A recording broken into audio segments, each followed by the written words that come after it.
Idėja lyginti save su kitom laipiotojom. Ne? Ir tuo metu bendruomenėje laipiotojų buvo itin populiarus, itin akcentuojamas stipriai tas kūno svorio ir jėgos santykis. Taip, ir daug labai laipimo sporto autoritetų irgi tą įvaizdį pušino. Ne? Tai ar žinot, kas nors šitą knygą? Arba kurią nors vėlesnę versiją jos? Ir jos autorių, Erik Horstas. Jisai vienas turbūt garsiausių laipimo influencerių, galima sakyti, trenerių, garsus treneris, garsus laipiotas. Ir jisai yra čia visas šitoje knygoje skyrius apie kūno sudėtį ir rekomendacijos, kaip turi atrodyti laipiotas. Ne? Ir tai čia pratęsiu.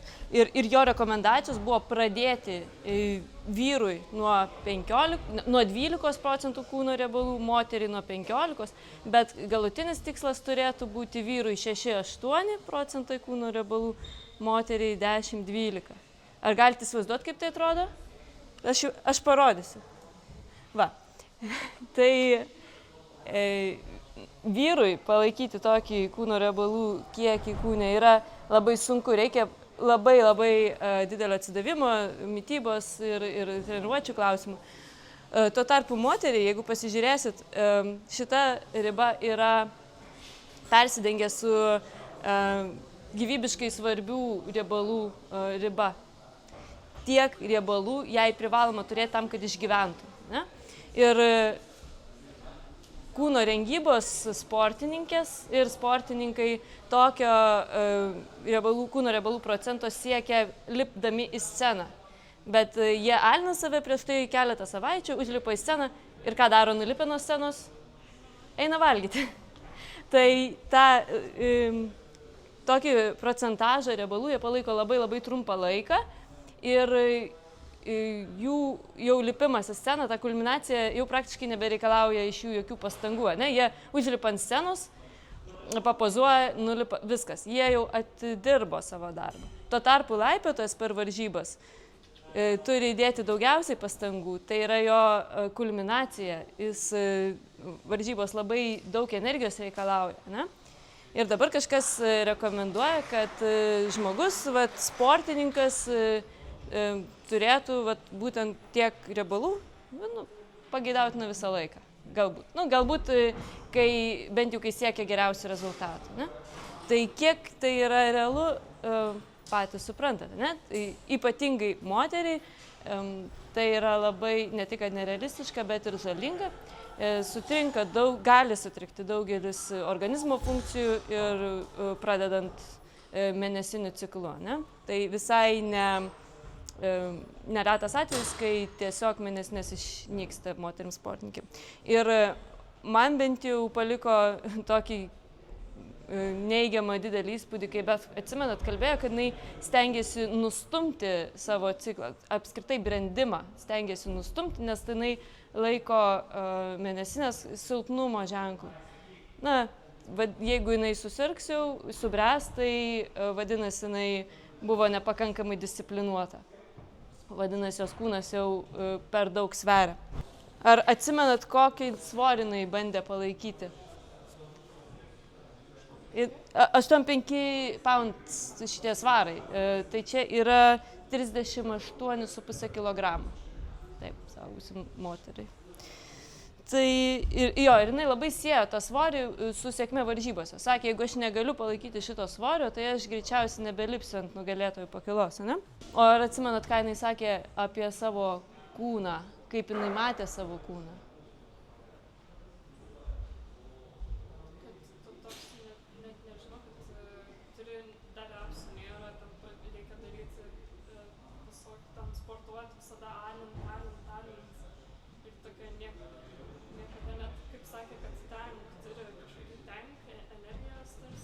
Baką.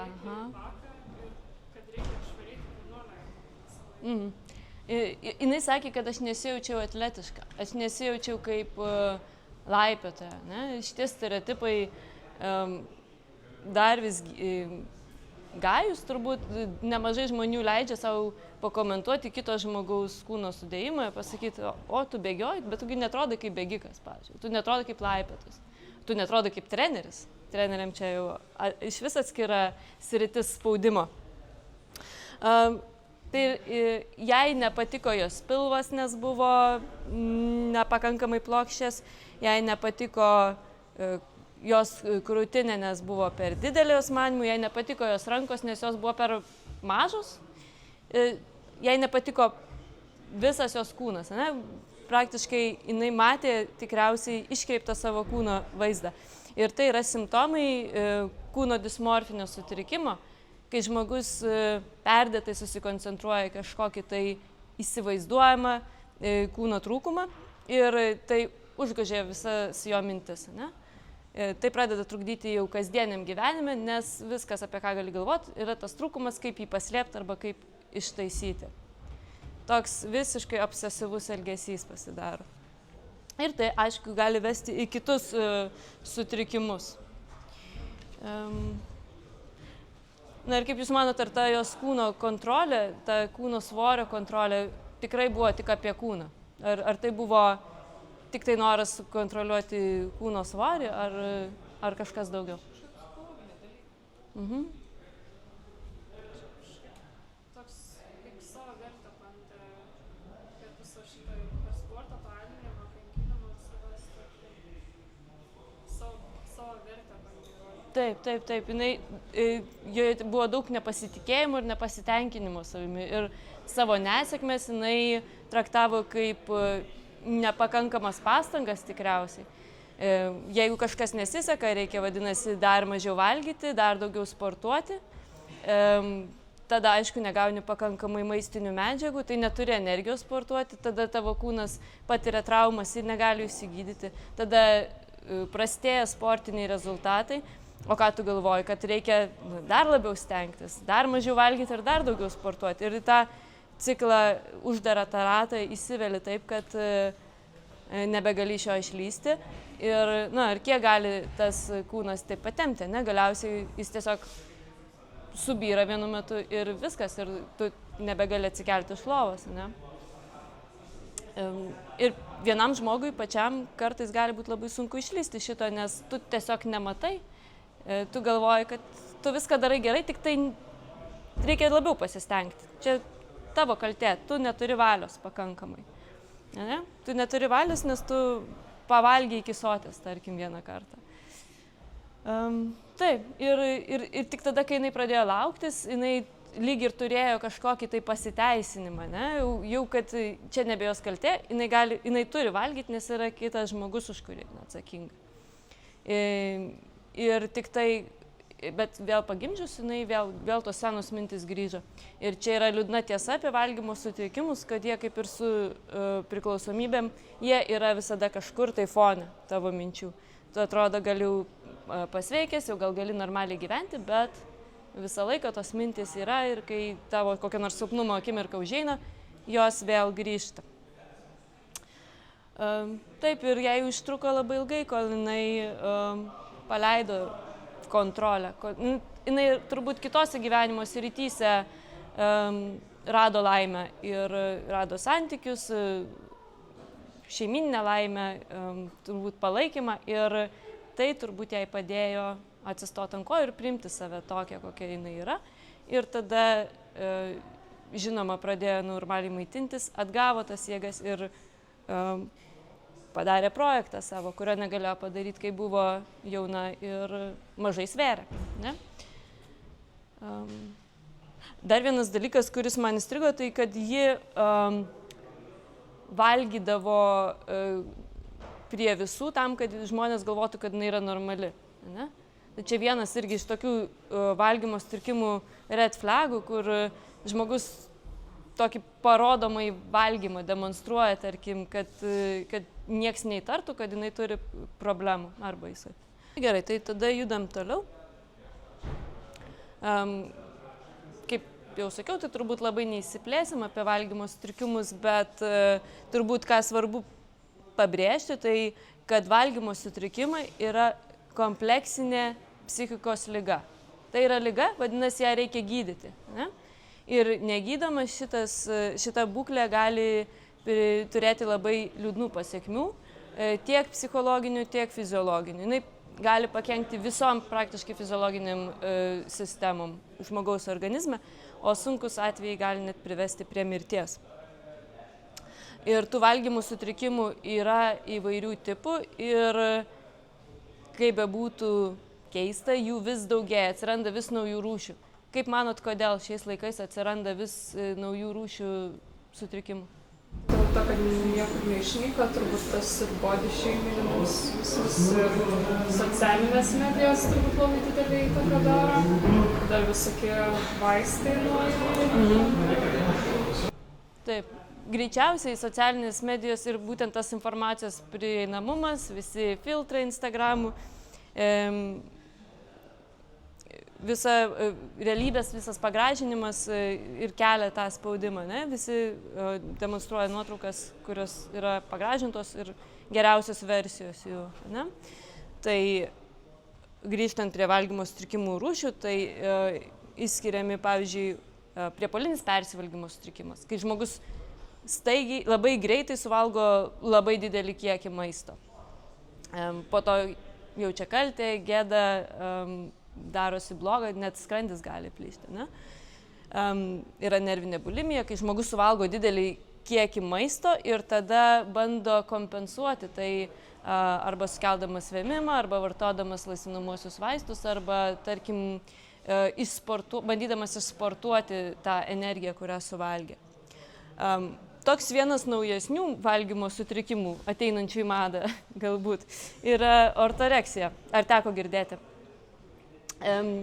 Čia yra ypatingas apsėdimas gal sveikos mitybos, kai žmogus turi galvoje susidaręs kažkokių tai sveikų ir kažkokių kenksmingų produktų vaizdą ir jis labai bijo suvalgyti kažką nesveiko. Tai toks atrodytų kaip ir geras dalykas, sveika mityba, bet kai jisai pereina į obsesyvę pusę, žodžiu, kas per daug, tas nesveika, ne? Ir šitie žmonės irgi gali pradėti atsiriboti, nebeiti susitikti su draugais, nebeiti valgyti kažkur kavinėse, nes jie nebegali kontroliuoti, ką suvalgo, iš kur kilęs kažkuris produktas, kažkas gal neorganiška, kažkas gal užteršta, ar koks nors ingredientas yra blogas. Ne? Ir negana to dar jaučia galbūt net paniką žmonėm, kurie valgo tos blogus dalykus. Irgi prisideda prie to.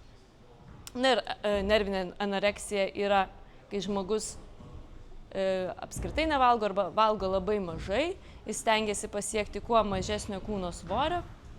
Šitas sutrikimas yra labai pavojingas, nes žmogus pastoviai negauna mitybinių medžiagų, energijos ir jis badauja, organizmas tiesiog pradeda užsidarinėti. Iš pradžių nesvarbės, stengiasi palaikyti svarbiausias gyvybinės funkcijas, bet galiausiai gali palūžti ir anoreksija yra dėja psichinis sutrikimas, kuris nusineša daugiausiai gyvybių iš psichinių sutrikimų.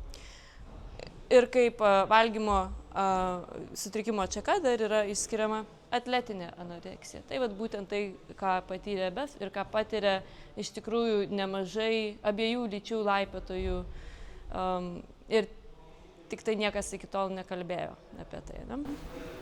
Ar aišku statistika, kiek, tarkim, tarp sportininkų yra šitų sutrikimų? Man atrodo, 16% moterų ir 6 vyrų tarp laipiotojų, bet čia yra labai netikslus duomenys, nes daug kas neprisipažįsta,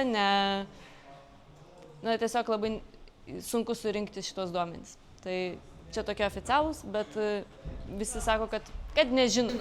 Bet daugiau, tarkim, santykinai daugiau tarp sportininkų ar daugiau yra šiaip bendrai visuomenėje?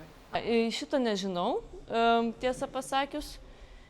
Galbūt skiriasi demografija, nes šiaip tarp nesportuojančios populiacijos, tarkim, daugiausiai sergančių yra moterų ir paauglių, bet tarp sportininkų, tarkim, kovotojai, tarkim, vyrai, irgi tarp tų sporto šakų, kur svarbus kūno svoris yra daug populiarių, taip, tai yra populiarus dalykas, dėja.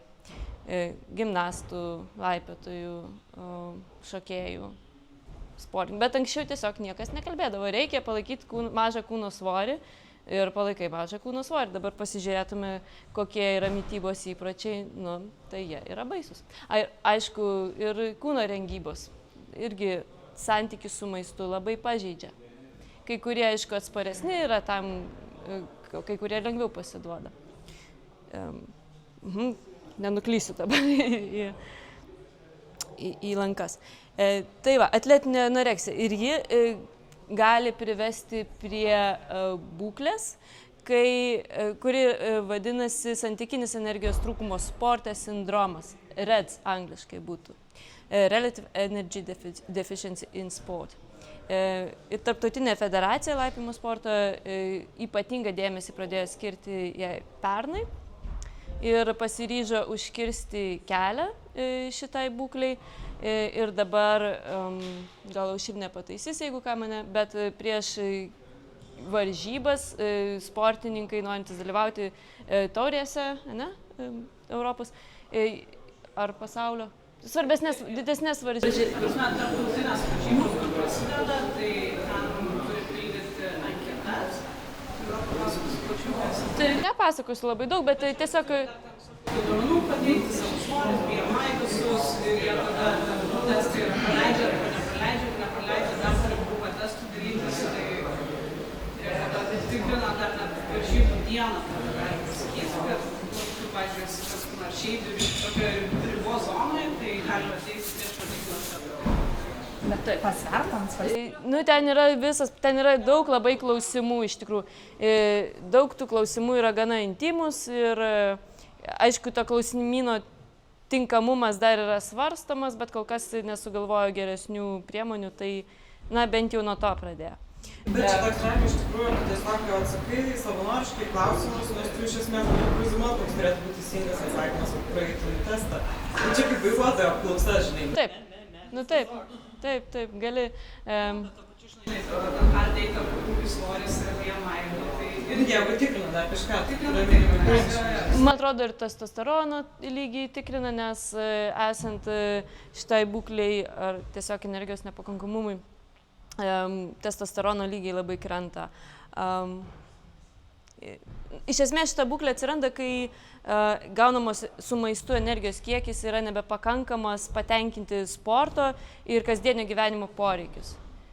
Tai gal pasižiūrėjus iš šalies atrodytų, kad čia žmogus suvartoja daug kalorijų, gauna daug tikrai energijos, bet jeigu jo krūvis yra labai didelis arba jis turi daug treniruočių per dieną, jis dalyvauja varžybose ir jis nebegali patenkinti po to gyvenimo funkcijų jau, kažkokių taip fiziologinių funkcijų, tai jau yra sutrikimas. Na ir jis, aišku, atsispindi ir sportiniuose rezultatuose. Žmogus visą laiką jaučiasi pavargęs, nebeatsistato tarp treniruočių, prastai miega, nebesugeba susikoncentruoti dėmesio, tarkim, darbe ar mokykloje. Labai padažnėja traumos ir ne tik, kad jos, nes pažeidžiamos sausgyslės, raumenys nebeatsistato, kaulai retėja, tai tiek lūžių, tiek sausgyslių įvairių traumų labai padažnėja ir negana to jos prastai gyja, nes nebegauni tiesiog iš kur, organizmas nebeturi iš kur gydytis. Tai žinoma, visa tai veda prie prastėjančių sportinių rezultatų ir nuotaikų svyravimai atsiranda, gali žmogus susirgti depresiją nuo to nuolatinio streso. Moterim dažnai dingsta mėnesinės, vyram atsiranda erekcijos sutrikimų, įvairių kitų hormonų sutrikimų, puola ligos paprastai, nes imunitetas irgi susilpnėjęs. Ir iš tikrųjų labai panašus simptomai yra ir persitreniravimo sindromo.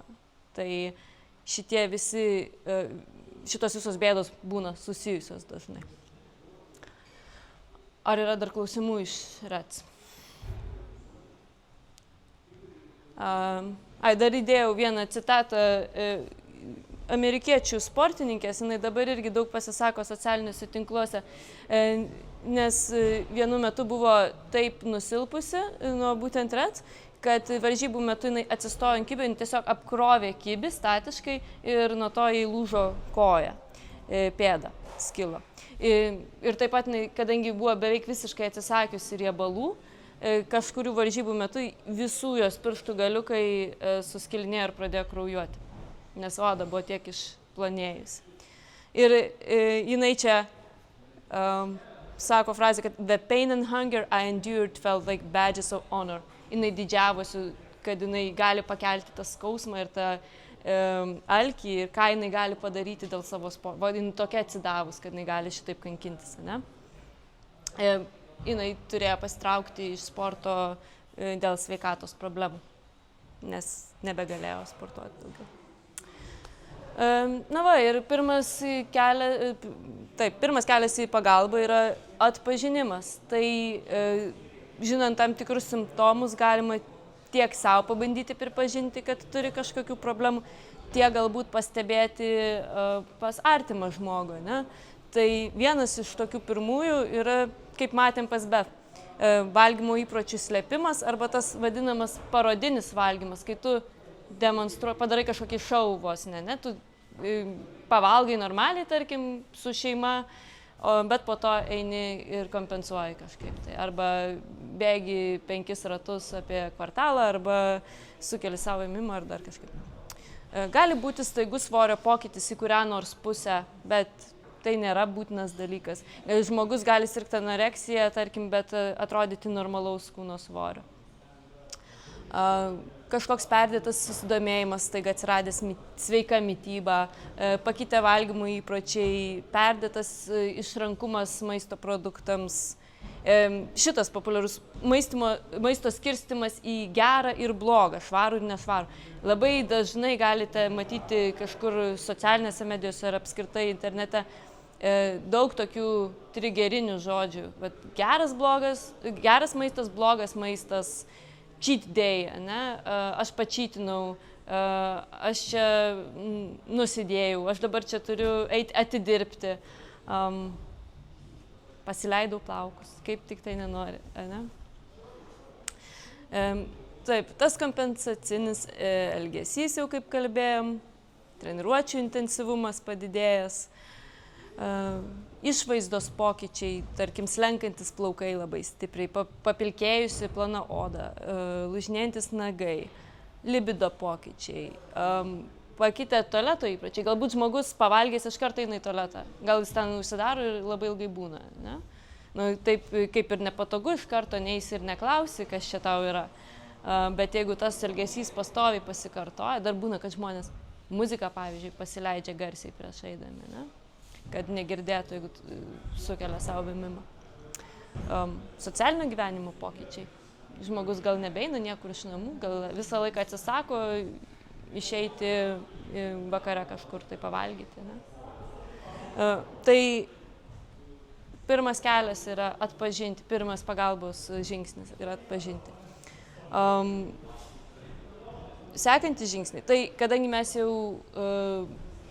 supratom, kad valgymo sutrikimai yra liga, tai vadinasi, juos gydyti gali tik tai specialistas. Ne? Tai turėtų būti psichiatras gydytas ir gydytojas dietologas. Paskirti psichoterapiją, paskirti dietoterapiją. Na ir aišku, tas žmogus, kurį gydo, pats turi norėti bendradarbiauti, turi pripažinti savo ligą ir norėti pasveikti. Čia yra labai sunku, nes daug žmonių nenori pasveikti, nes jie galvoja, jeigu jie gydysis, jie priaugs svorio ir tada jie blogai lips. Tai toks, reikia kažkaip ištraukti žmogų iš šitą užburtą ratą. Ir aišku, nuolatinis palaikymas labai svarbu. Lietuvoje turbūt pirma pagalba yra valgymų sutrikimo centras, tiek ambulatoriškai, tiek gali ir paguldyti žmonės, jeigu turi didesnių problemų. Visa iš tikrųjų konsultacijų internetu yra labai daug ir telefonu. Na ir čia truputėlį papildomos informacijos, jeigu kažkam būtų įdomu pasigilinti. Latis, jeigu žinot, kalba apie tai su specialistu. Na ir gerai, tada galim pereiti prie antros dalies. Ar reikia pertraukėlės trumpos? Ne? Na gerai. Kadangi sakė, kad nereikia skeleto ant sienos, tai ką valgyti? Taip, tai ką valgyti? Visada smagiai... Ai, pasisukti, gerai, atsiprašau. Na, aš pabandysiu kažkaip taip. Bet tada žiūrėsiu į kompą, ne į žmonės. Nereikia. Iškirpsite. Ką aš čia sakiau? Ai, taip, tai ką valgyti? Dažniausiai, jeigu kalbu apie mitybą, tai labiausiai mėgstu susikoncentruoti tai, ką reikia valgyti ir ką reikia suvalgyti, o ne tai, ko negalima valgyti. Jeigu suvalgysi visus tos dalykus, kurios reikia, tai neliks labai daug vietos valgyti, ko nereikia, ne? Bet man atrodo, kad visą laiką svarbiausia balansas ir nereikėtų demonizuoti kažkokių tai produktų ar maisto ar patiekalų ar kažko, ne? Tai dabar kiek reikia tos energijos. Kalbėjom apie paros energijos poreikį, ne? Tai jeigu pasižiūrėsite schemutę, mėlyna zona yra bazinė metabolinė apykaita. Tai yra ta energija, kurią organizmas išnaudoja tiesiog egzistuodamas, atlikdamas organizmo dalykus, fiziologinius poreikius tenkindamas, kvėpuodamas, ne? Čia ta dalis daugiau negu pusė visos energijos, kur aš guliu ant sofos, žiūriu Netflixą ir va tiek energijos. Tada ta oranžinė dalelė, terminis maisto efektas, tai yra kiek energijos mūsų organizmas sunaudoja virškindamas kažkokius tai maisto produktus. Skirtingi maisto produktai turi skirtingą terminį efektą. Jiem reikia skirtingos energijos kiekio suvirškinti. Ne? Toliau yra kasdienė fizinė veikla, bet ne sportas. Kažkoks kitas fizinis aktyvumas, kurį mes susirenkam per dieną. Tai mūsų 10 000 žingsnių, tai mūsų bėgiojimas paskui vaikus, bėgimas į autobusą, grindų plovimas, žolės pjovimas, kas tik nori. Visi šitie maži judesiai susideda į kasdienę fizinę veiklą ir energijos poreikius. Ir tada tik maža dalis yra energijos, kurią mes išnaudojam sportuodami. Na, įsivaizduokite, jeigu jūs visą dieną dirbat ar gyvenat gyvenimą ir ateinat pasportuoti 1-2 valandų, tai kad ir kaip ten intensyviai sportuotume, tai nesudarys labai didelės dalies visos energijos. Nebent jūs, aišku, bėgat maratoną arba einat į 3 dienų žygį į kalnus, tada, aišku, tas santykis atrodys kitaip. Tai kiek tas skaičius, koks tas skaičius yra? Jeigu kas nors labai mėgsta skaičiuoti, tai galite susiskaičiuoti, štai vat, formulė jums yra, arba jūs galite nuskanuoti šitą QR kodą. Ir čia aš įdėjau vieną iš milijono skaičiuoklių internete. Kur antra grupė? Kaip? Žiūri, 1 grupė, 3, 4, 5. Čia yra fizinio aktyvumo koeficientas, kurį reikia padauginti. Ai, bet antros nėra. Antros nėra. Ai, tai, ką aš dar nepasakiau, tai kad tas bazinė metabolinė apykaita, va, tas mėlynas langelis, jinai priklauso nuo daug dalykų iš tikrųjų. Nuo lyties, nuo amžiaus, nuo ūgio, svorio, raumenų masės ir panašiai. Tai va, čia visą tai turėtų atsispindėti formulėje. Matot, vyram ir moterim skaičiuojam atskirai. Bet aš įdėjau Mayo klinikos skaičiuoklę, tai gali dabar minutę, turit ten labai greitai. Galite nusiskenuoti, pasiskaičiuoti ir žinosit, kiek maždaug jums reikia tos energijos. Tai galite ir neaišku kažkas, jeigu tai paklausti. Labai svarbu žinoti, kad čia yra rekomendacinio pobūdžio informacija. Ir apskritai kalorijos yra gana netikslus energijos matavimo vienetas.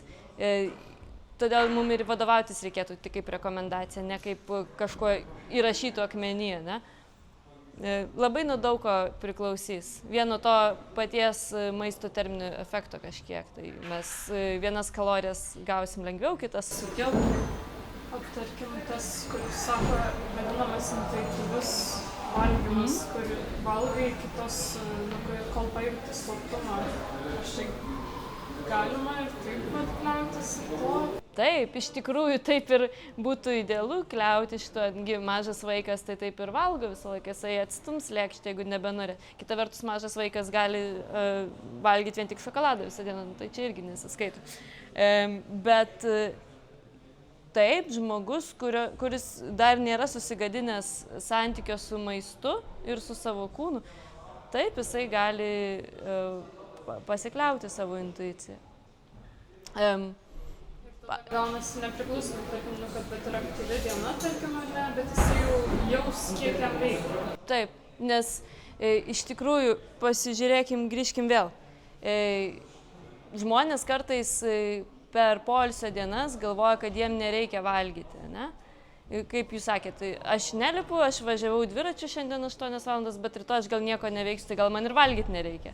Bet mūsų energijos poreikis vis tiek išlieka didelis. Be to mes atstatom jėgas, mes atstatom pažaidas, kurias padarėm vakarykštės treniruotės metu ir mes ruošiamės galbūt rytojus treniruotei. Tai tas energijos santykis išsilygina savaitę per laiko periodą. Mūsų kūnas neturi laikrodžio. Jam nelabai ten svarbu, kiek tu tą dieną, kiek tu antradienį suvartoji kalorijų ir kiek tu penktadienį suvartoji kalorijų. Čia tas svorio palaikymas yra per laiko tarpą, ne? Kai energijos santykis jis arba į vieną pusę, arba į kitą pakrypsta.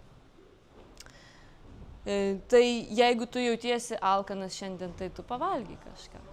Tavo kūnui reikia šito tikriausiai. Jeigu tu labai kreivini, nežinau, picos, nu tai gal pagalvo, kodėl. Gal ta mėnesio diena šiandieną yra, gal tu 8 valandas važiavai dviračiu. Gal tu kažko gali pakeisti tą picą, gal tu gali jos mažiau suvalgyti, gal tau nereikia šeimininės suvalgyti picos, gal tu gali salotų lėkštę po to suvalgyti pirmą, o po to picos kažkiek. Bet nieko blogo, šiaip tą pizzą kartais suvalgyti irgi nėra. Nereikėtų uždrausti savo kažkokių tai produktų, nes tada tu jų labai nori ir tada galiausiai persivalgai. Bet aišku, yra ten visokių metodikų apie intuityvų valgymą ir aš nelabai galiu dabar daug kalbėti apie jį, nes aš nesu, manau, kompetentinga pakankamai, nesu per daug įsigilinusi tą temą, nors pati valgau intuityviai dabar. Bet aš dabar galiu valgyti intuityviai, manau, nes aš perėjau per daug stadijų savo gyvenime ir aš galiu pažiūrėjus į lėkštę žinot, kiek ten maždaug ko yra. Taip. Pasiskaičiavot kažkas, ne? Kaip rezultatai džiugina? Ar nieko nereiškia iš viso? Nu va, tai svarbu nenuvertinti savo fizinio aktyvumo ir svarbu nepervertinti irgi kartais atrodo, kad mes čia oi kiek darom, bet iš tikrųjų 3 kart nueinam iki virtuvės, ne?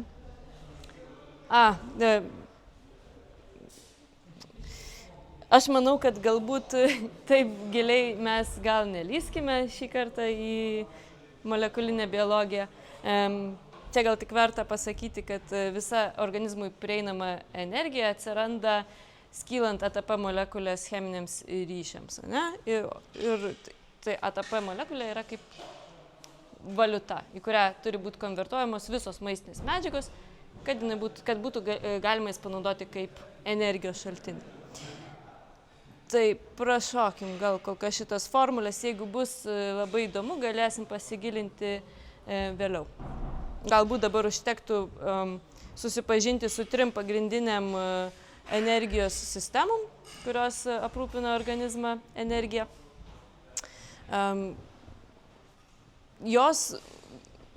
veikia maždaug vienu metu ir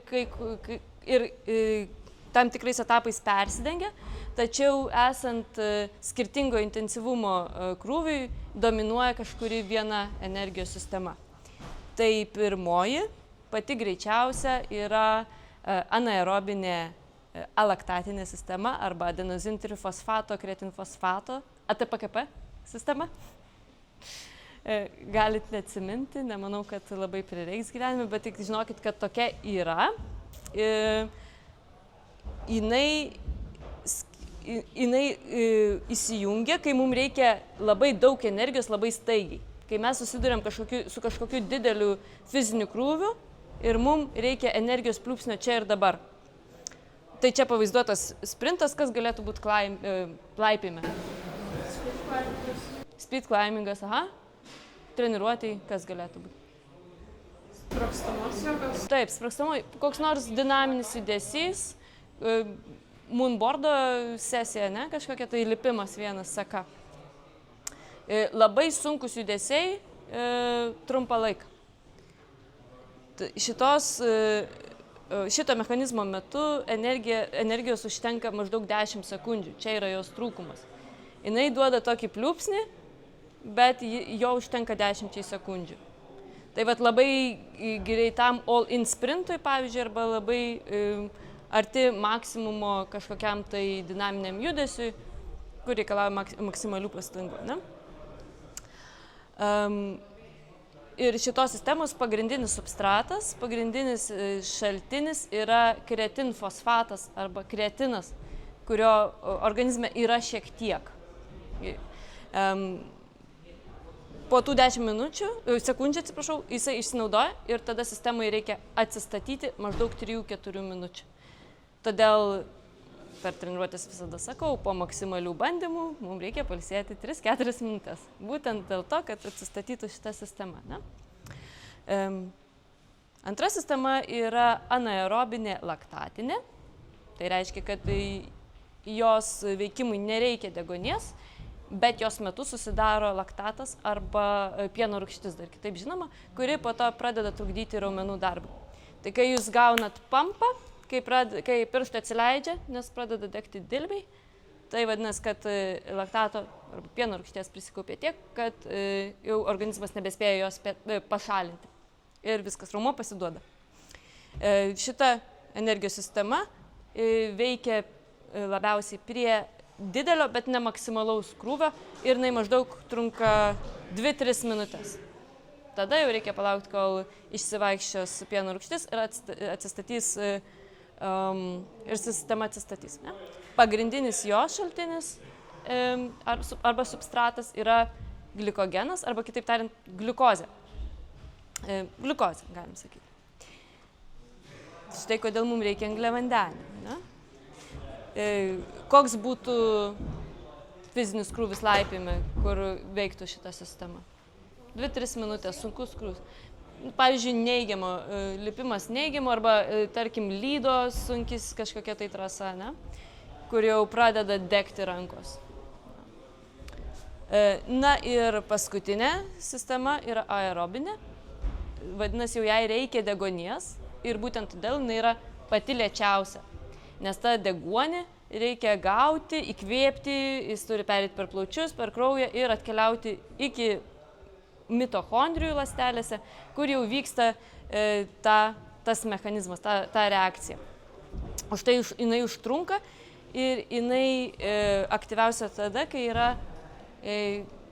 vidutinio intensyvumo arba žemo intensyvumo fizinis krūvis, arba kai mes tiesiog gyvenam. Ne?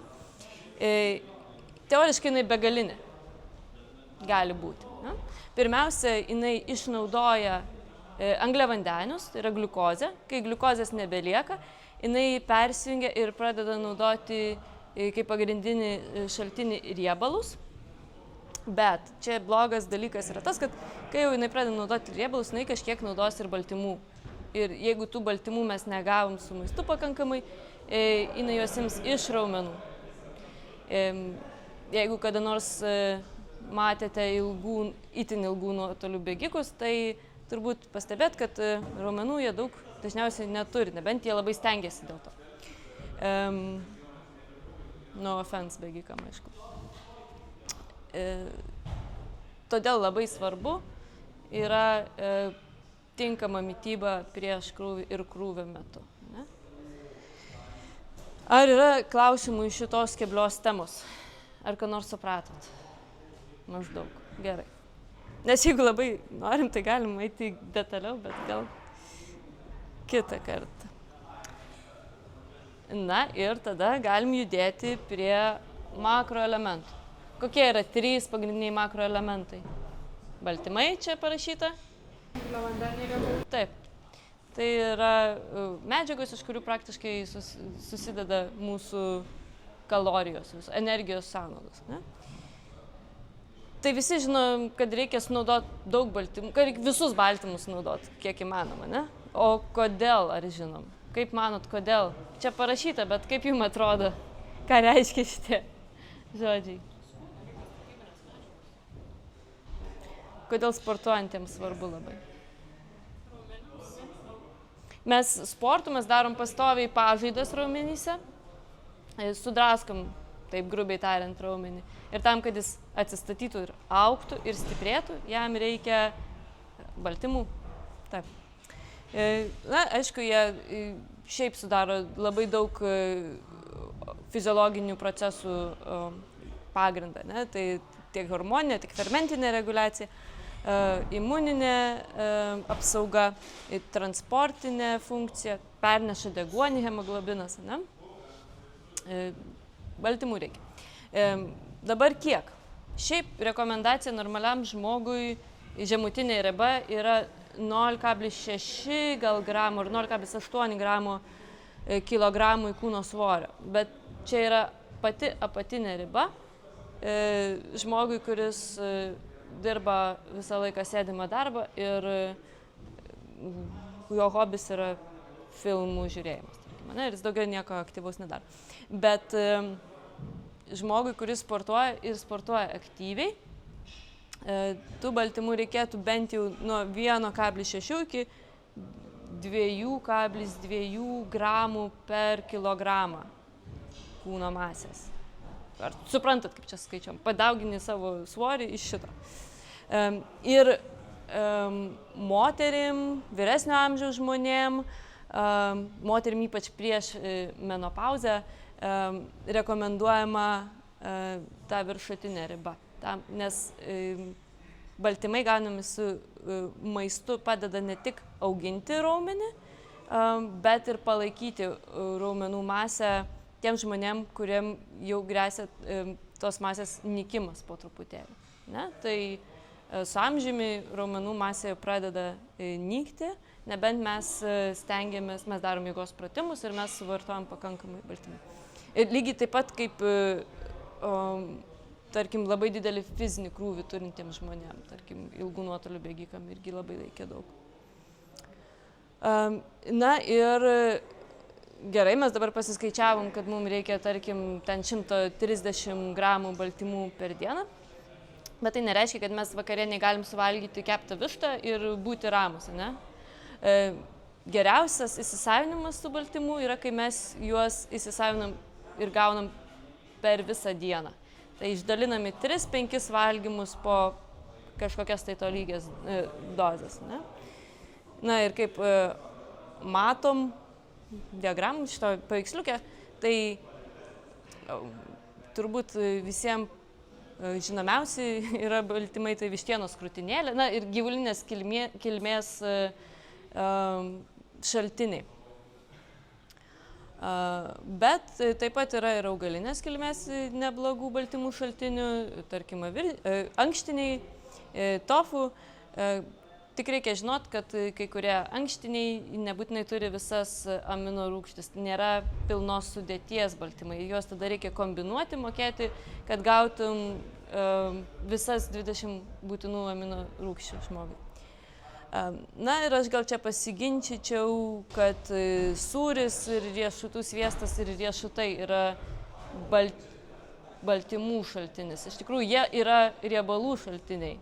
Gink dieve, aš neturiu nieko prieš riešutų sviestą. Mano rytinė avižinė košė be jo labai liūdna būna.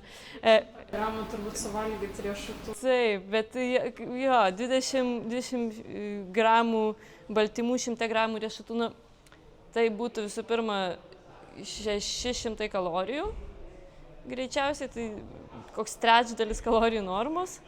Ir šiaip užkimštų skrandį turbūt nejuokingai. Ir šiaip ten daugiau dvigubai turbūt yra riebalų negu baltymų. Tai jie yra riebalų šaltinis. Sūris panašiai. Taip, riešutų sviestui. Liūdesys. Baltymai. Ar dar turit klausimų apie baltymus?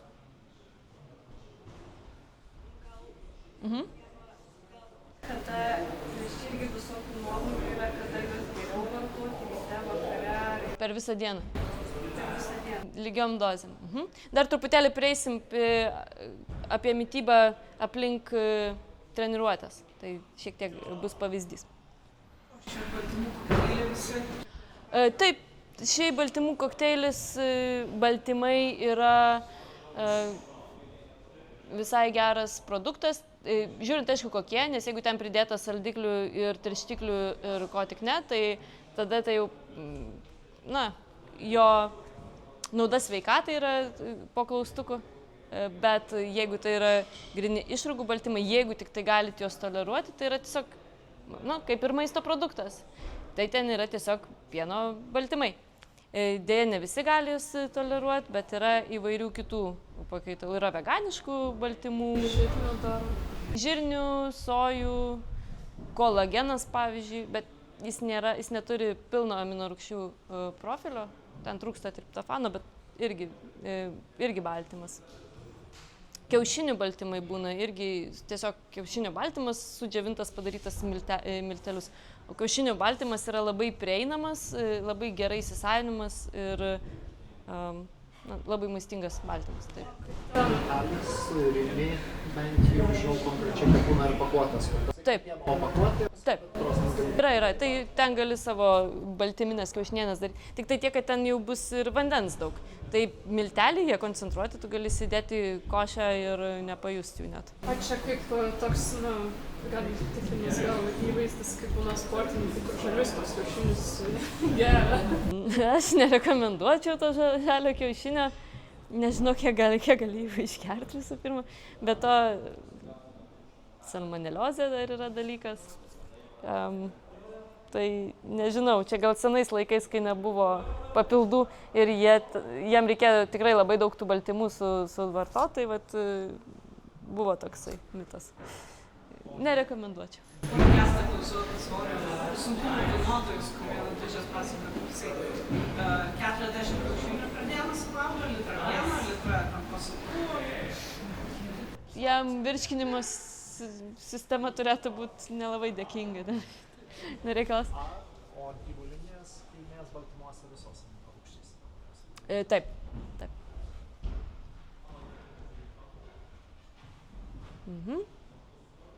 Gerai, keliavom toliau. Riebalai. Turėjo blogą reputaciją, dabar jau po truputėlį reabilituojami. Ne?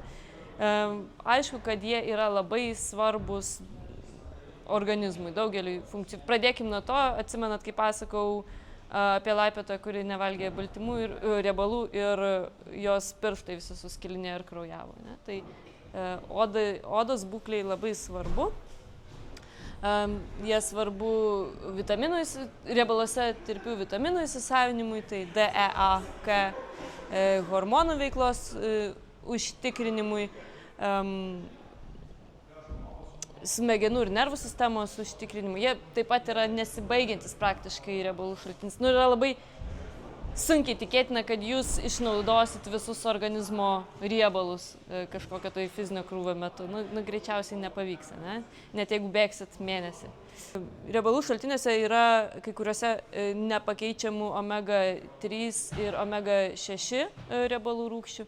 Nepakeičiamos tai reiškia, kad organizmas jų negali pats pasigaminti ir jas turi gauti su maistu. Ir jos yra labai svarbios daugeliui funkcijų ir ypatingai dabar ant bangos yra omega-3, kuri ten manoma, kad turi priešuždegiminį poveikį, yra stiprus antioksidantas, mažina širdies ir kraujagyslių ligų riziką, įvairių Alzheimerio, demencijos riziką, na ir įvairių kitų naudų turi.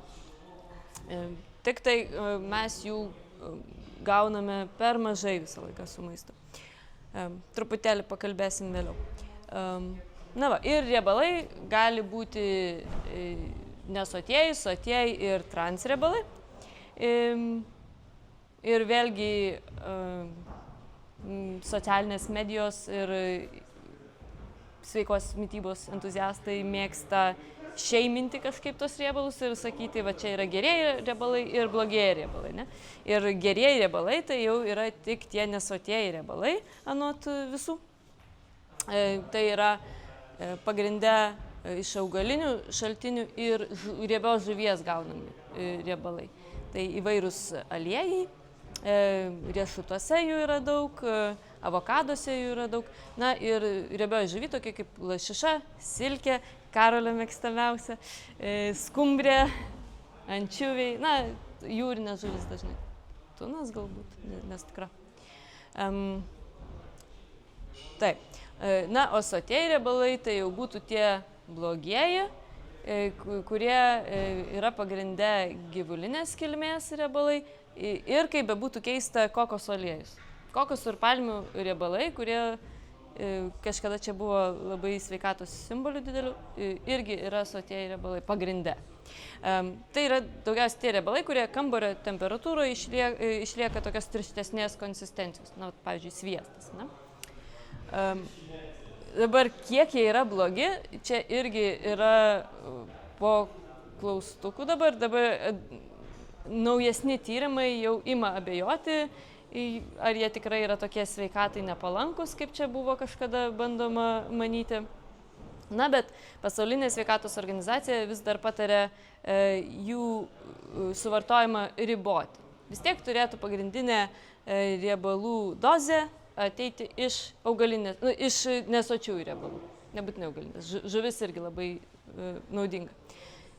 Na ir jeigu jau klijuotume kažkokią tai blogo produkto etiketę kam nors, tai būtų gal nebent transriebalai.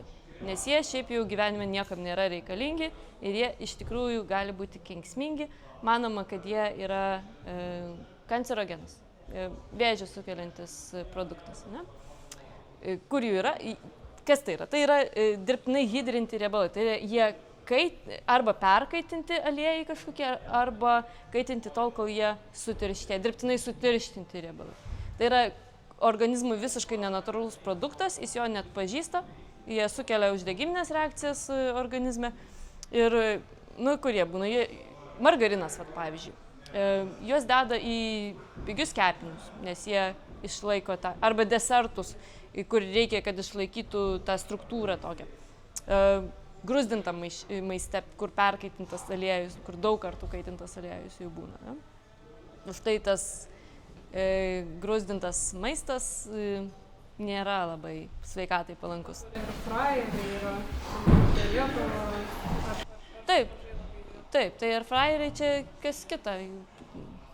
Irgi ten visokių yra minčių apie juos, bet manau, kad tai yra žymiai geresnė alternatyva bet kuriuo atveju. Ne?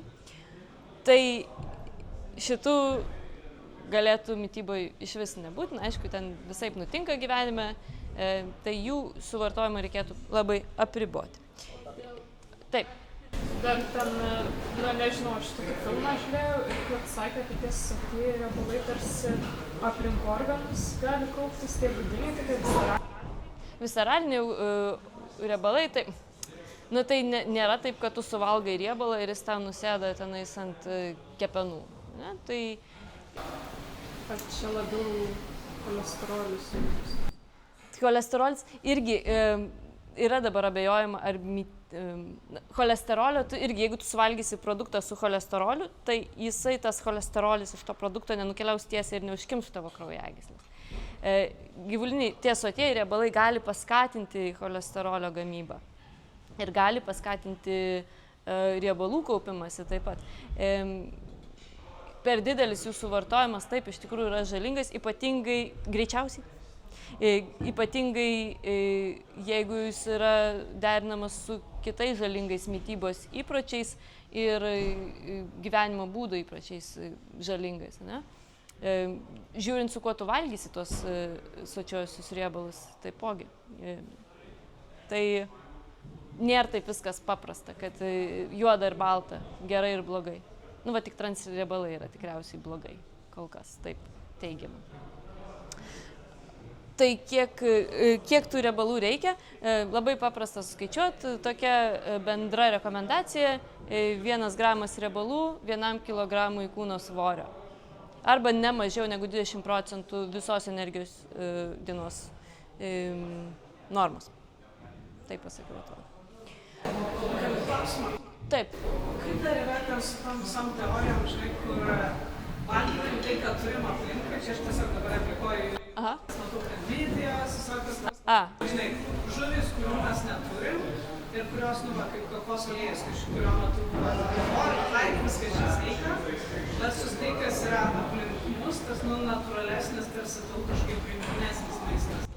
Yra tokia teorija, kad genetinis kodas ir, na, ir šiaip kuo mažiau transportuoti, daug ten yra aspektų, kodėl tai yra gerai, bet, na, mes greičiausiai dabar Baltijos jūroje jau nebepasigausim tiek riebių žuvų, kiek pasigaudavo mūsų protėviai, linų sėmenų irgi nesuvalgysim kilogramo, ne?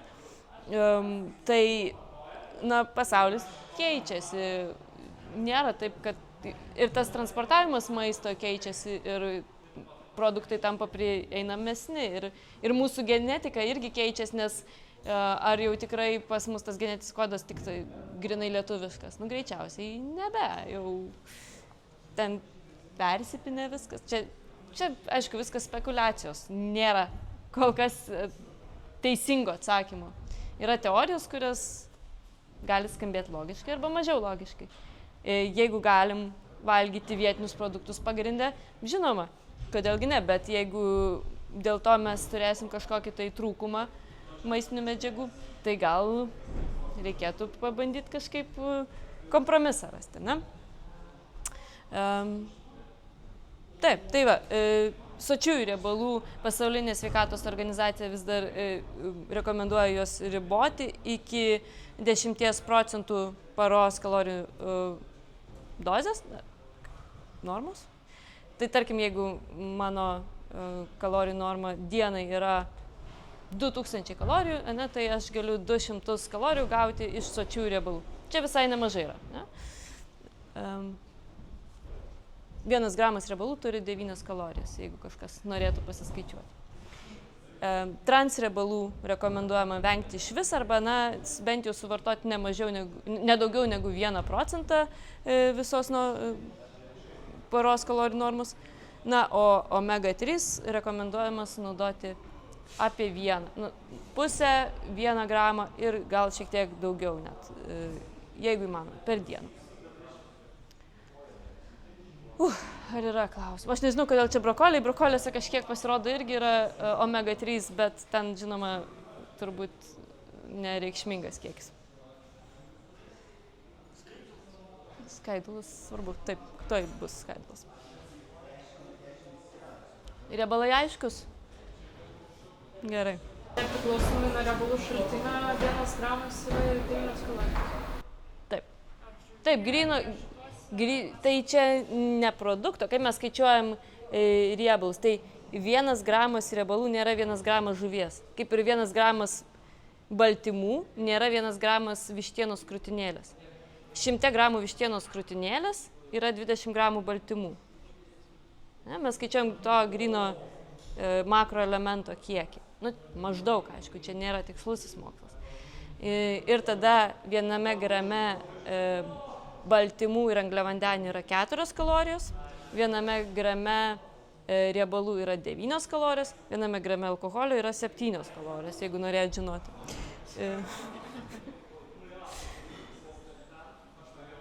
Gerai, riebalai. Toliau, angliavandeniai. Tai ar angliavandeniai, ar ne angliavandeniai. Turbūt kontroversiškiausias makroelementas. Kažkodėl žmonės paskutiniu metu labai pykstant angliavandenių, ne? Bet jau tikiuosi, kalbėdami apie energijos sistemas, išsiaiškinom, kad angliavandenių mums reikia, ypač užsiemant šituo sportu. Jeigu dar mes bandytume kažkokį tai ištvermės sportą, galbūt tada mes dar galėtume išsisukti su mažiau tų angliavandenių. Arba jeigu nesportuotume. Bet mums reikia daug energijos greitai. Mūsų sportas yra jėgos sportas. Boulderingas labiau, lydas sportinis laipimas gal mažiau, bet tai yra jau, vis tiek mums reikia dirbti raumenim, vis tiek mums reikia jėgos, ne? Na ir tai yra pagrindinis ir greičiausias energijos šaltinis, tai yra vienintelis energijos šaltinis prieinamas, gliukozė būtent. Kai aš kalbu apie angliavandenius, aš apie gliukozę, nes visi angliavandeniai galiausiai panaudojami, skaidomi iki gliukozės, ne? Ir panaudojami kaip energija gliukozės pavidalu. Tai yra vienintelis prieinamas energijos šaltinis smegenim ir nervų sistemai. Na ir, ką jau kalbėt, bet sudėtiniuose angliavandenių šaltiniuose, daržovėse, įvairiuose vaisiuose, grūduose yra šiaip visokių daug mikroelementų ir yra tų skaidulų, kurios visiems svarbios, nes jos yra labai svarbios virškinimui ir tiek mikrobiotai, ne, visom bakterijom, kurios gyvena žarnyne. Na ir tikrai jau visi esat girdėję apie gerus angliavandenius ir blogus angliavandenius. Kas yra blogi angliavandeniai? Tie paprasti vienas cukrus, tos paprastos molekulės, man atrodo, o... Pažiūrėkit, triuką aš padariau. Sudėtiniai. Taip, būtent taip ir yra. Kažkodėl blogais angliavandeniais yra pravardžiuojama tie paprastieji angliavandeniai, kurie susideda iš 1 arba 2 molekulių angliavandenių, o sudėtingieji yra, kurie jau susideda iš ilgų grandinių. Tai kuo tai skiriasi? Na, paprastuosius angliavandenius organizmas gali iš karto pasimti, jiem nereikia įdėti daug pastangų skaidant. Jie užkelia greitai tą energijos, gliukozės kiekį kraujyje ir mes gaunam energijos pliūpsnį, bet po to jis taip pat užkelia ir insuliną, jeigu mes iš karto nepradedam naudoti tos gliukozės, tos energijos, kurią gaunam. Na ir jeigu mes neišnaudojam, tai tada užkyla insulinas ir tada krešinam, taip sakant, ne? Atsiranda gliukozės duobė, tada mums ima staiga labai trūkti energijos, mes labai norim miego ir ką mes darom, kai mums trūksta energijos? Mes norim ko nors saldaus. Tai tada mes vėl grėbėm kažką, kas mums greitai iškelia ir gaunasi tas tokie linksmieji kalneliai, ne? Tuo tarpu skylant sudėtingiam angliavandeniam, ta energija atsipalaiduoja po truputėlį ir jinai gaunasi tolygesnė, daugiau mažiau. Ne? Tai ar dabar čia kažkurie vieni geri, kažkurie blogi? Nu gal ne. Kaip jau sakėm, mes produktų į gerus ir blogus neskirstam. Yra tiesiog panaudojimas skirtingas. Tarkim, jeigu mums reikia greitai energijos, treniruotės metu arba vat, prieš kažkokį tai sprintą, arba, na taip, tarkim, prieš sunkų judesį, prieš projektą atidarbinėjant, arba visos dienos metu palaikyti tą energiją. Tai visai gal yra prasmė suvalgyti kažkokios paprastų angliavandenių turinti čia maisto. Tuo tarpu, jeigu mums reikia tolygesnės energijos, tai mes tada pavalgom sudėtingų angliavandenių turinčią maisto. Bet reikia turėti galvoj, kad sudėtingų angliavandenių turintys šaltiniai taip pat turi daug skaidulų. Ir jeigu mes prisivalgysim daug skaidulų turinčio maisto prieš pat treniruotę, tai gali kilti virškinimo problemų, mums galbūt bus tada sunku skrandyje, ne? Ir ta energija užtruks ilgiau pasiekti, atsipalaiduoti. Mes gausime vėliau. Ilgesnis laiko tarpas turės praeiti. Be to mes galime šiek tiek sumažinti tuos gliukozės šuolius, kombinuodami greituosius angliavandenius su, tarkim, truputėliu riebalų arba truputėliu baltymų. Taip turėtų prilėtinti tą energijos atsipalaidavimą. Virškinimą. Šitie yra sudėtiniai angliavandeniai, jie sako ir sotumą. Taip, nes ten yra skaidulų ir jie ilgiau skaidomi. Ilgiau virškinami, ilgiau skaidomi. Ypatingai, jeigu dar mes juos derinam su baltymais arba riebalais arba dar papildom kažkokiam skaidulom.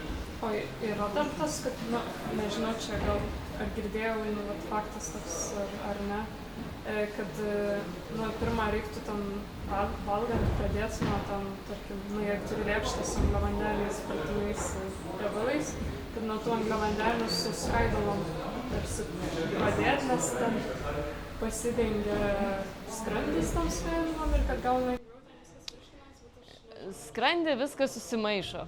Skrandis nėra toks, kad ten gražiai viskas sluoksniukai susideda.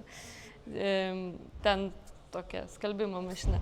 Tai aš nežinau, kiek čia yra tiesos šitame. Aš tik girdėjus tik dėl visokių salotų, kad jas rekomenduoja valgyti pirmą, nes, tarkim, apsivalgysi angliavandenių, tai tada užkyla tas cukrus, užkyla gliukozės kiekis kraujyje ir toks alkanesnis tarsi ir kaip tik daugiau suvalgysi. Aš manau, kad šitas veiktų, taip, angliavandeniai pradedama skaidyti jau burnoj ir tada į skrandį.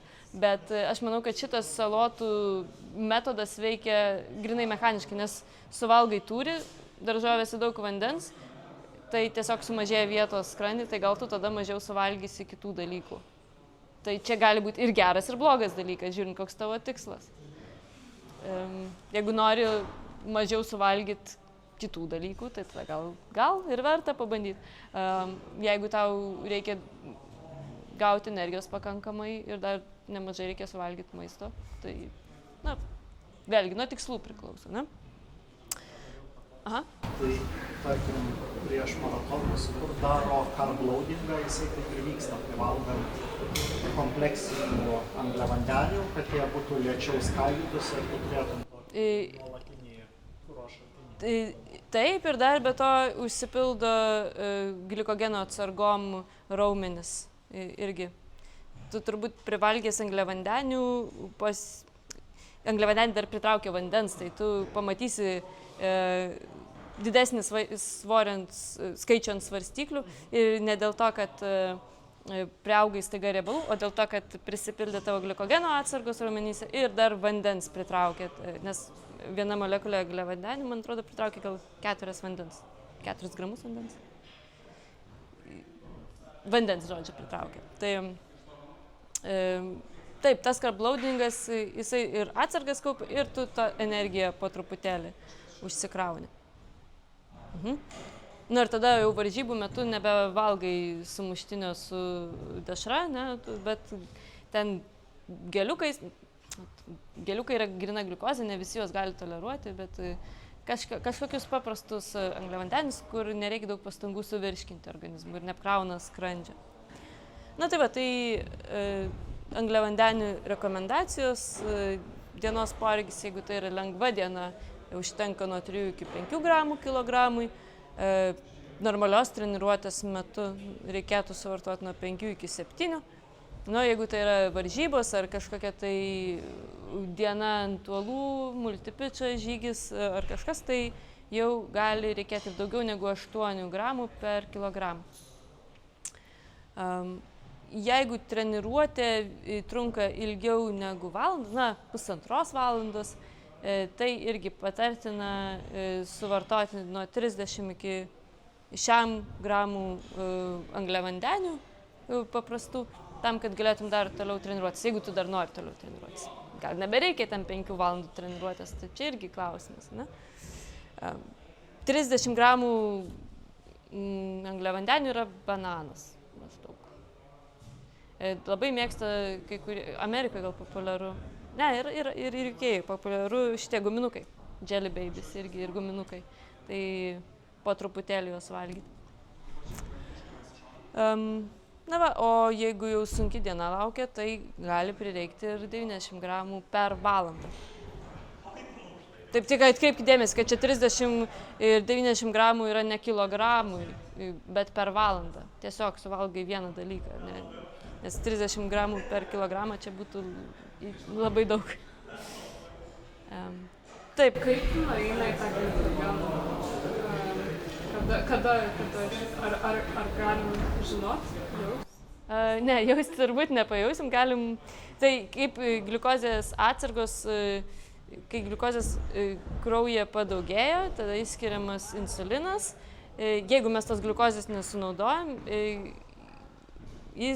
insulinas padeda versti gliukozę glikogenu, kuri tada yra kaip glikogenas, saugoma raumenyse ir truputį kepenyse. Jeigu jau ten visos saugyklos pilnos ir mes nepanaudojam tos, tai tada jau nueina į riebalus. Bet jeigu persivalgysim baltymų, jie taip pat nueis į atsargas riebalų pavidalu. Vėlgi, kartais ir nedaug galima visko. Tas insulinas po kiek laiko, tik minutėm?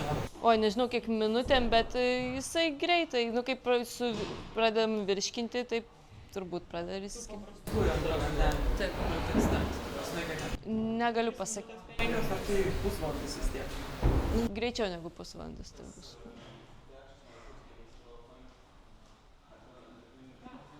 Dabar galvoju, per kiek rekomenduojama tikrinti, pavyzdžiui, gliukozės kiekį kraujyje pavalgius. Bet nepasakysiu dabar.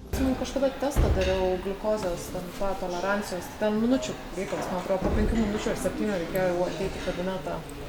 Gal aš naują. Greitai.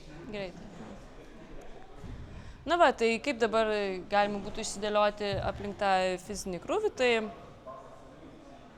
prieš treniruotę, tarkim, mes sportuojam vakare, tai mes galim pavalgyti normalius savo pietus, pilną valgymą, pilną patiekalą. Būtų gerai, kad ten būtų, jeigu, tarkim, turim 4 valandas iki treniruotės, tai 4 gramai kilogramui angliavandenių ir 20-30 gramų baltymų. Bet aišku, jeigu turim daug laiko iki treniruotės, tai tiesiog pilnai subalansuotas patiekalas gali būti. Jeigu yra mažiau laiko iki treniruotės, tada gal reikėtų šiek tiek mažiau skaidulų ir mažiau riebų maistą stengtis valgyti, kad neapsunkintume virškinimo sistemos. Čia irgi nuo žmogaus priklauso. Man, pavyzdžiui, bent jau reikia 2-3 valandų, kad aš galėčiau sportuoti pavalgius. Kiti gali sukapot vakarienę ir ateiti treniruotę ir kažkaip jam normaliai. Taip, geležiniai skrandžiai ir gerai jam.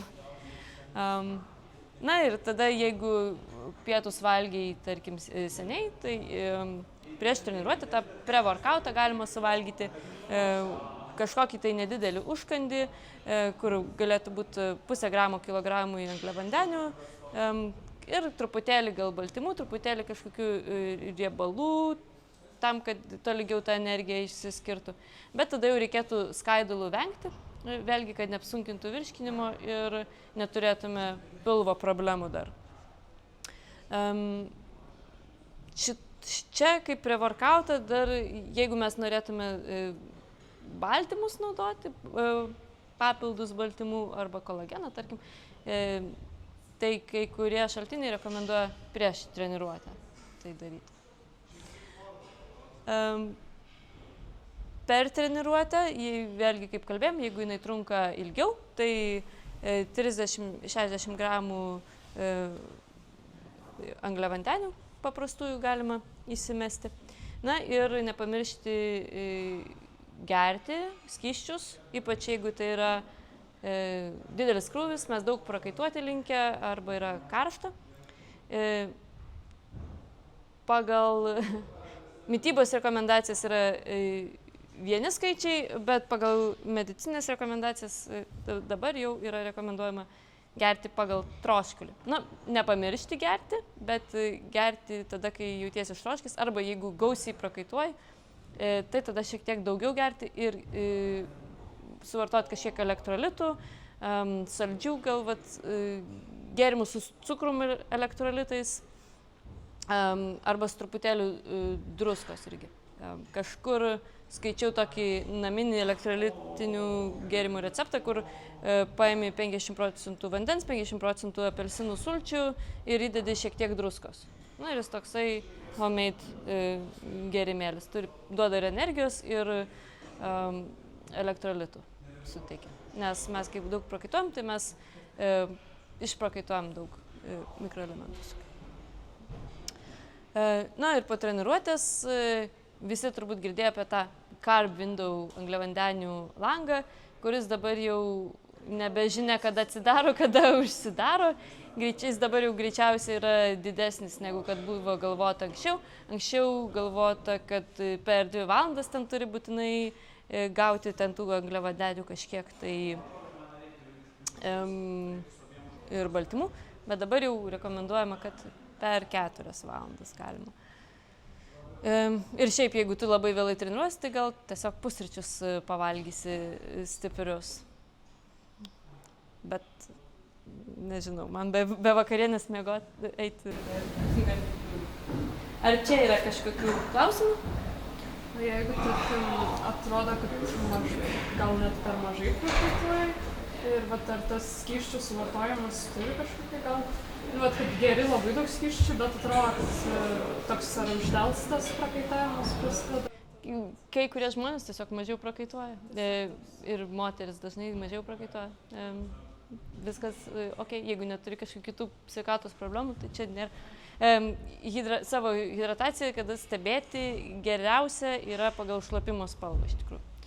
Ir jinai turėtų būti tokia švelniai gelsva, šiaudų spalvos, kaip sako. Nes jeigu ten visai vanduo, tai galbūt vandens spalvos skaidru, tai galbūt jau išplauni ir elektrolitus ir gal jau inkstam per didelis krūvis yra. Taip. Na ir reikia nepamiršti, kad reikia ir įvairių mikroelementų gauti su maistu ir būtent čia pabrėžiu, kad su maistu geriausia juos gauti. Jeigu mes valgom įvairų ir subalansuotą maistą, tai tų mikroelementų mes ir turėtume gauti pakankamai. Nebent yra kažkokia, kažkoks jau trūkumas ar kažkokia sveikatos problema. Čia pateikiu atnaujintą viduržemio dietos piramidę ir apačioje yra nuoroda į 25 metų straipsnį, kuris teigia, kad viduržemio jūros dieta tai ne svorio metimo įrankis kažkoks, bet dieta kaip mitybos įpročiai, kad tai yra viena sveikiausių žinomų dietų ir man labai jinai patinka, nes jinai skatina įvairovę ir leidžia viską su saiku, ne? In moderation.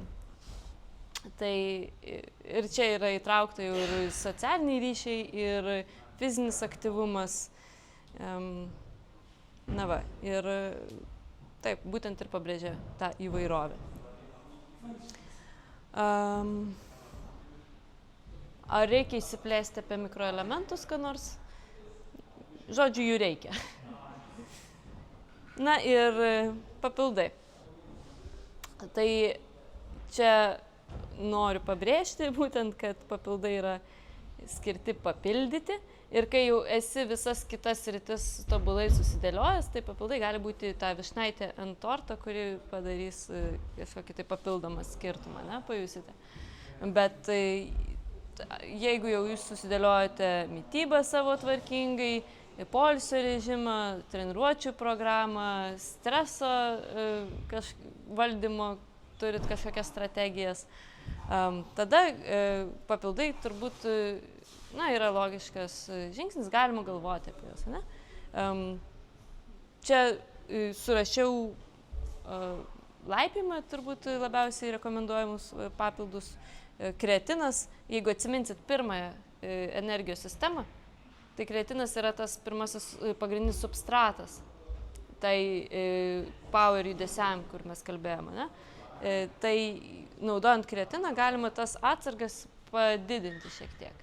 Tai mes turėsime tos energijos pliūpsnių šiek tiek ilgiau, užteks mums turbūt, galbūt prailginsim tos sistemos veikimo laiką arba sutrumpinsim poilsį tarp, sunku jau kalbėti darosi, poilsį tarp atsistatymų jos, ne? Kreatinas yra labai saugus, labai daug tyrimų yra padaryta, bet jis turi tokių ne visiems gal malonių šalutinių efektų, jis labai pritraukia vandenį, tai gali jaustis toks išsipūtęs ar toks minkštas, prisidėtų papildomų kilogramų kažkiek tai. Na, nustojus vartoti dingsta, arba atitaikius dozę irgi galbūt to galima išvengti. Baltymai, kaip jau sakiau, jeigu nepavyksta su maistu gauti visos normos baltymų, tai irgi yra pakankamai saugus, nepakankamai, tiesiog saugus normalus produktas. Ten nėra jokių daugiau priedų, tiesiog baltymas kažkoks, ne? Kolagenas irgi taip pat yra baltymas. Manoma, kad galbūt jisai gali prisidėti prie plaukų, nagų, sąnarių, sausgyslių būklės gerinimo, atsistatymo. Bet reikia turėti galvoje, kad organizmas tai mato kaip baltymą. Jis vis tiek jį suskaidys į amino rūgštis ir tada panaudos ten, kur labiausiai reikia. Tai jeigu jūs nesurenkat baltymų iš kitų produktų ir gersit brangų kolageną, tai tiesiog jį naudos kaip baltymų šaltinį organizmas. Pirmiausia, taisys ten, kur labiausiai reikia. Kolagenas beje įsisavinamas geriausiai kartu su vitaminu C. Kofeinas. Yra tyrimų, kurie sako, kad kava, kofeinas veikia kaip prevarkautas gerai, gerina treniruotės kokybę, suvartotas valandą maždaug prieš treniruotę. Bet čia vėlgi priklauso nuo žmogaus, yra skirtingas jautrumas kofeinui žmonių, tai reikia pagal save atrasti tikriausiai. Ir dar vakare turbūt ištreniruoti irgi. Tai ar tu miegos, nes kai kuriems žmonėms nieko, gali išgerti savo kavą ir ramiai lūžti, ne? Tai būna didelė tolerancija kofeinui. Nu ir omega-3 jau kalbėjom, labai dabar akcentuojama, kad reikia jos, longevity papildas, ilgamžiškumui svarbus ir panašiai. Magnį iš tikrųjų gali tekti pagerti, jeigu daug sportuojam. Gali būti, kad mes jo negaunam su maistu. Tai ir nėra kaip labai pasitikrinti, nes visi tie tyrimo rezultatai nebus labai tikslus, jisai greitai pasišalina. Vitamino B gali irgi sportuojant pritrūkti, ypač jeigu nevalgo mėsos ar gyvulinių produktų. Jisai svarbus nervų sistemai, raumenų darbui taip pat. Vitaminas D gyvenant Lietuvoje žiemą, tai tikrai nepakenks profilaktiškai panaudoti. Jeigu vasara kaip šita, tai gal ir vasara tada. Na ir geležis, svarbu tikrintis ją iš tikrųjų, ypatingai moterim. Geležis labai svarbi energijos lygiui, deguonies pernašai ir deguonies pernašai, kurios priklauso visos kitos organizmo funkcijos. Ir jeigu jūs jaučiatės labai pavargęs ir norite tiesiog visą laiką miegoti, reikia pasitikrinti geležį, gal ten jos jau dugnas. Ir tik tokiu atveju su gydytojo rekomendacijom galima naudoti papildus. Nes jeigu profilaktiškai naudosim geležį, mes galim perdozuoti. Ir geležies toksiškumas yra irgi pavojingas dalykas. Trumpa užduotis padarom kartu. Tai dar gyvi, dar nepavargot visai. Sugalvojom dienos planą mitybos laipiotojui, kuris eis į treniruotę 6 valandą vakaro ir sportuos iki 8. Dieną dirbo ofise? Dieną dirbo ofise, tarkim. Kiek kartų per savaitę? 3. Nebūtina su gramais ten viską. Nu, ką pusryčiam valgom? Košę. Kokią? Avižinė košė. Su riešutų sviestu. Ko dar? Aha, uogos, antioksidantai, skaidulos. Dar kas nors? Bananų įsidedam.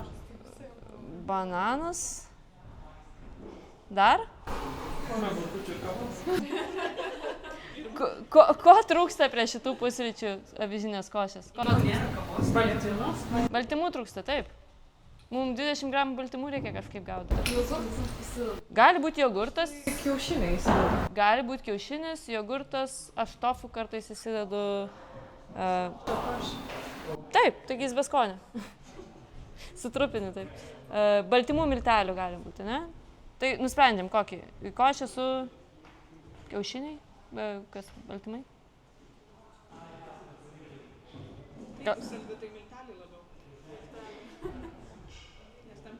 Jogurtas visai, gal jogurtas tinka. Kiaušinis su bananu? Ne. Suplaki tą kiaušinį ir įmaišai košę, jo. Jo, šitas geras. Bet, jogurtas. Nes aš galvoju, gal išverdat ir dar... Ai, ne, čia būtų, čia prieš ribą. Aš irgi galvoju, kaip ta košė, kiaušas ten. Ne, išplaktas ir... Tas geras. Jogurtą parašiau, graikiško, pavyzdžiui, jeigu galit valgyti pieno produktus, taip. Gerai, toliau.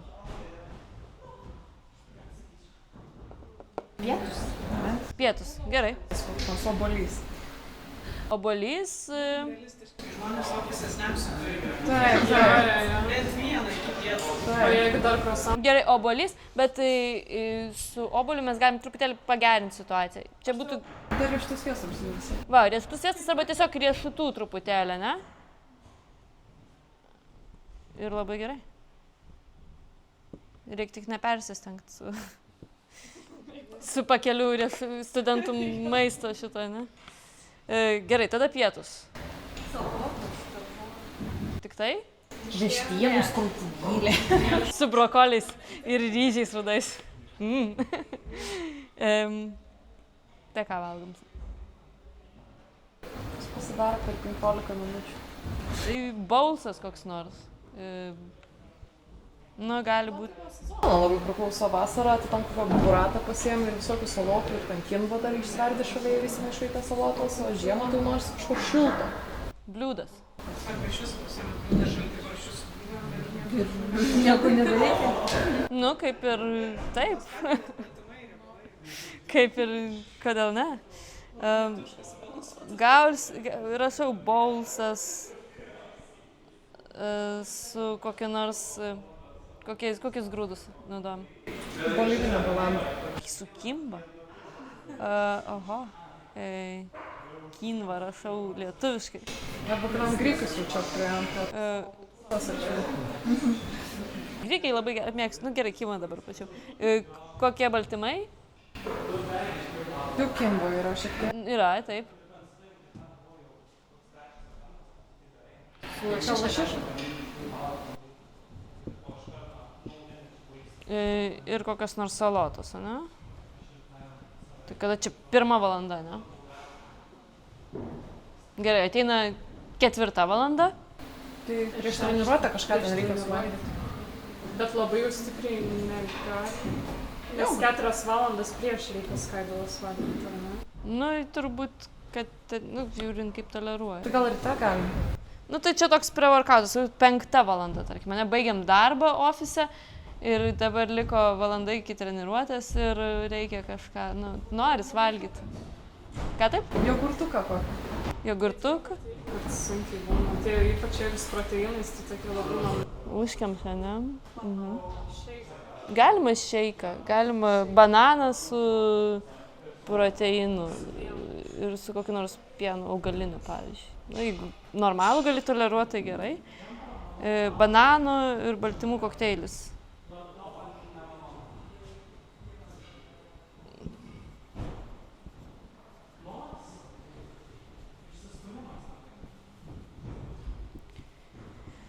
Ir tada po treniruotės, nu jau 8:30. Viską šluoji iš šaldytuvo. Visus baltymus, kurių nesurinkom per dieną, dabar reikia suvalgyti. Ką jūs valgot, pavyzdžiui, vakarienį, kai vėlai grįžtat? Man visada toks klausimas būna, nu, baigiu 9 valandą treniruotę arba 9:30 grįžtu. Ką valgyti? Vis nebevalgai. Ir miegi, okei? Net neužkandi nieko.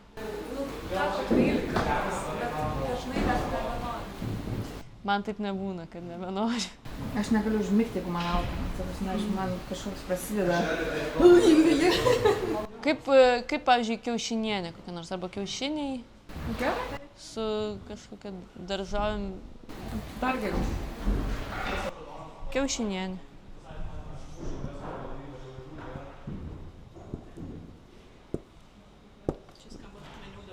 Plius... Aš toks labai optimistinis, kur jokių saldainių, jokių... Tai reikia kažkaip. Jo parodomasis.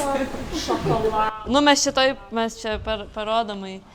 Tai aišku, kad gali būti penktadienis ofise ir kažkas atnešė tortą, nu tai kodėlgi ne, tai galima suvalgyti, prašau. Tai, nieko baisaus, viskas galima. Jeigu kasdien ten po pizzą ar tortą suvalgys, tai gal jau ir tada ne taip gerai. Nu va, viskas. Ar turim kažkokių klausimų?